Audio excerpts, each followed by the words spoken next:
مرحبا بكم أيها المشاهدون والمشاهدات.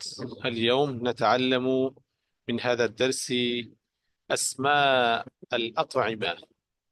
সম্মানিত শিক্ষার্থীবৃন্দ, আশা করি সবাই ভালো আছেন। আজকে আমরা চমৎকার একটি দরস নিয়ে এসেছি। তো আমরা স্ক্রিনে দেখতে পাচ্ছি আজকের দরসের বিষয়টা। আজকে আমরা শিখব বিভিন্ন ধরনের খাবারের নাম। এটাকে আরবিতে কি বলা হয়, যেমন ধরেন মেহমানদের জন্য যে খানার আনা হয়েছে, কিংবা কোনো একজন জায়ের, যে পরিদর্শক, তার জন্য যে খাবারের ব্যবস্থা করা হয়েছে, জন্মের সময় যে খাওয়া দেওয়া হয়, কিংবা বিয়ে বাড়িতে যে খাবার উপস্থাপন করা হয়, তারপর সন্তানের মাথা ছাঁচার পর যেই খাবার দেওয়া হয়। ঠিক আছে, বিভিন্ন সময়ে আমাদের সমাজে বিভিন্ন খাবার আমরা পরিবেশন করে থাকি। তো ওই খাবারগুলোর নাম আরবিতে কি হতে পারে সেটা আমরা আজকের দর্শে শিখতে পারবো ইনশাল্লাহ।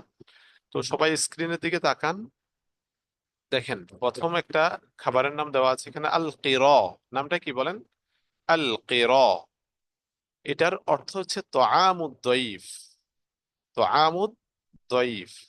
আগে বলে রাখি, এই যে খাবারের নামগুলা, এগুলো আপনারা পাবেন বিভিন্ন ধরনের বড় বড় আরবি সাহিত্যের কিতাবগুলোতে। এই নামগুলা ব্যবহার করা হয়েছে। এজন্য আপনারা যখন সাহিত্যের বড় বড় কিতাবগুলো পড়তে যাবেন, সেক্ষেত্রে কিন্তু এরকম শব্দগুলো আপনাদের সম্মুখে আসবে। তো এখন যদি আপনারা শিখে ফেলতে পারেন, তাহলে পরবর্তীতে আপনাদের জন্য আর কষ্ট হবে না, সহজে বুঝতে পারবেন। তো কির, আল কির, এটাকে আরবি, এটার অর্থ কি? তো আমুদ দয়ীফ, মেহমানের জন্য যে খাবারের আয়োজন করা হয়, খাবার ব্যবস্থা করা হয়, এটার নাম হচ্ছে আল কির। আত-তুহফা, আত-তুহফা বলা হয় তোআমুজ জাইর, পরিদর্শক। কোনো একজন ব্যক্তি দেখতে এসেছে আপনাকে, ঠিক আছে, কিংবা আপনার এলাকা দেখতে এসেছে পরিদর্শক। তো তার জন্য যে খাবারের ব্যবস্থা করা হবে, যে ভোজের আয়োজন করা হবে, তার নাম হচ্ছে আত-তুহফা। তার নাম কি বলেন? তুহফা। আল খুরস, আল খুরস বলা হবে তোআমুল উইলাদা। উইলাদা শব্দের অর্থ জন্ম, ওয়ালাদা ইয়ালিদু, এটা হচ্ছে বাবে দরবার একটা মাজদার।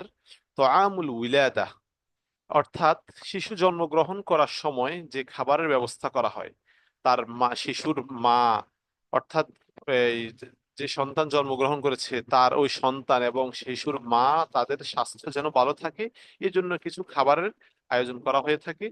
ওই খাবারটাকে বলা হবে আল খুরস। ওটাকে আরবিতে কি বলা হবে? আল খুরস। এরপর আসেন আল আকিকাতু। আকিকা, এটা আমরা অনেকে হয়তো বুঝতে পেরেছি, আর তাআমু ইনদা হালকি শা'রিল মাউলুদ। মাউলুদ মানে শিশু, যে সন্তান জন্মগ্রহণ করেছে, অর্থাৎ শিশু সন্তানের চুল হলক করার সময়, তার চুল ছাঁচার ফেলে দেওয়ার সময় যে খাবারের আয়োজন করা হয়।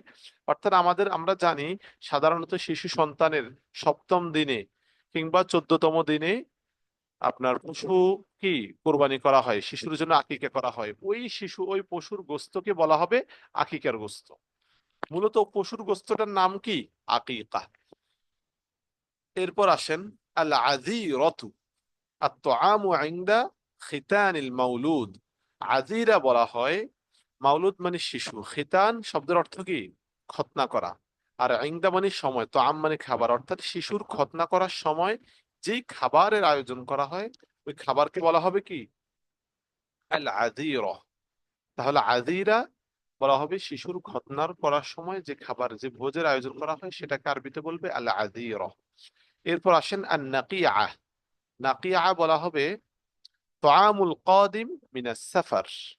তোআম মানে খাবার, কাদিম মানে আগন্তুক, মিনাস সাফারি সফর থেকে। সফর থেকে আগন্তুক ব্যক্তির জন্য যে খাবারের আয়োজন করা হয়, একজন ব্যক্তি সফরে গিয়েছে, তো আপনি তার জন্য যে খাবারের আয়োজন করলেন, সেই খাবারটা ওই সফর থেকে আগত ব্যক্তির জন্য উপস্থাপন করবেন, এটার নাম হচ্ছে কি? নাকিয়া। তাহলে মুসাফির ব্যক্তির জন্য খাবারের আয়োজন করা হয় যেটা, সেটার নাম কি? নাকিয়া। আরবিতে বলবে নাকিয়া। আল ওয়াকিরত, ওয়াকিরা বলবে আত-তুআমু ইনদা ফারাগিল বিনা। ওয়াকিরা, যেটা আমাদের বাংলাদেশেও আমরা করে থাকি, অর্থাৎ নির্মাণ কাজ, বাড়ি ঘর নির্মাণ কাজ সম্পন্ন করার পর, কিংবা বড় কোনো ধরনের প্রজেক্ট হাতে নেওয়ার পর যখন ওটা সম্পন্ন করা হয়, তখন একটা ভোজের আয়োজন করা হয় আমাদের দেশে। ওই ভোজকে আরবিতে বলা হবে আল ওয়াকির। কি বলা হবে? আল ওয়াকির।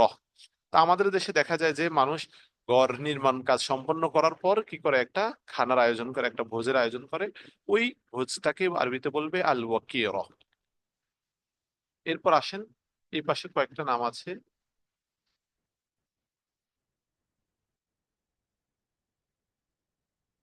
আচ্ছা, আমরা ওইদিকে যাচ্ছি। জি, দেখেন এখানে আছে আল মা'দুবা। এখানে আছে কি দেখেন, আল মা'দুবা। মা'দুবা শব্দের অর্থ তোয়ামুদ দাওয়া, অর্থাৎ দাওয়াতের যে খাবার।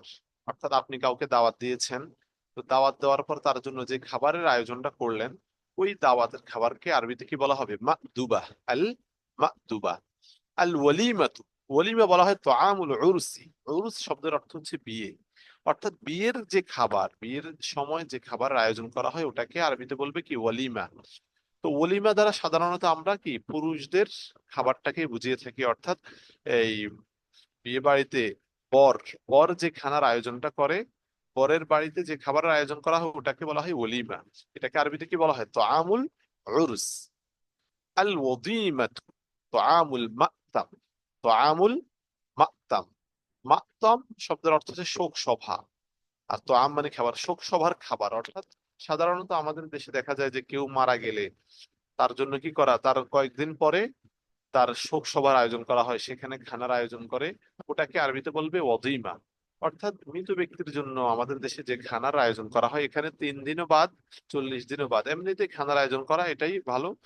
তো এই যে খানার আয়োজন করা হয় মৃত ব্যক্তির জন্য, সেটাকে আরবিতে কি বলবে? আল ওয়াদিমাতু। আল ওয়াদিমাতু। তো আজকে আমরা অনেকগুলা খাবারের নামের আরবি পড়লাম।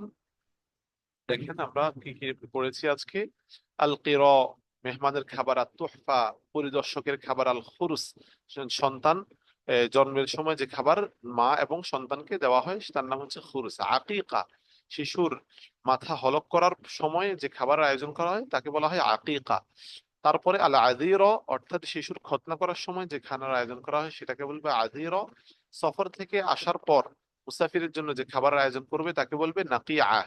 তারপরে ঘর বা বড় কোনো ধরনের প্রজেক্ট শেষ করার পর, নির্মাণ কাজ সম্পন্ন করার পর যে খাবারের আয়োজন করা হয় সেটাকে বলবে আল ওয়াকিরতু। এভাবে তোয়ামুল মাতাম, অর্থাৎ দেখেন মা'দুবা মানে দাওয়াতের খাবার, দাওয়াতে গিয়ে যে খাবার উপস্থাপন করা হয় তাকে বলবে কি? মা'দুবা। বিয়ে বাড়ির যে খাবার, ছেলের বাড়িতে যে খাবারের আয়োজন করা হয় তাকে বলবে ওলিমা।